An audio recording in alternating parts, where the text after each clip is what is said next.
आपलं मन आपण एकदा सांगून मोकळं होतं. जाऊन द्या आता उद्यापासून व्हॉट्सअप पण ते होतं का? नाही होत ना. जाऊन द्या आज दूध उतू गेलं आता काही मोबाईल हातात घेणार नाही बाबा. पण जमत का? नाही. हातातला मोबाईल काही संतांनाही त्यांच्या मनाला दोनदा सांगावं लागलं की नको नको मना गुंतू राहाय. लग्न कर, बायको कर, लेकर कर, आई वडील सांभाळ, पैसा कमव, घर बाग, शेती कर, पण गुंतू. तरी 2 मजले बांधल्यावर वर गज सोडायची काही गरज आहे का? परत तुम्ही कशात गेले? गुंतले.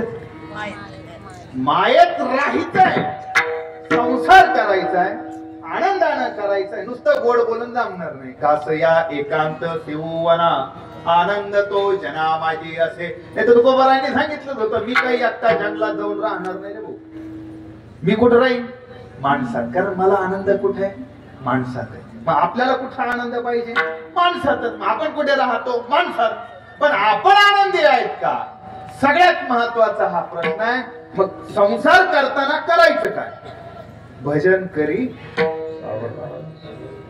आता जेव्हा एखादा कोळी मासे पकडण्याचं जाळं टाकतो, अनेक मासे त्याच्यामध्ये अडकतात. पण सगळेच मासे पाण्यात येतात असं काही आहे का? 2-4 बाहेर उडतात कोळी आल्या? नाही ना. सगळे मासे. त्यातले काही काय करते?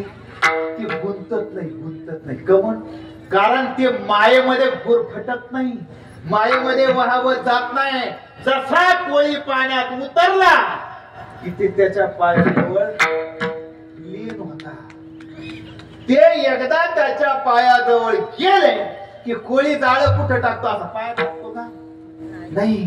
तो जाळं त्याच्यापासून लांब फेकतो.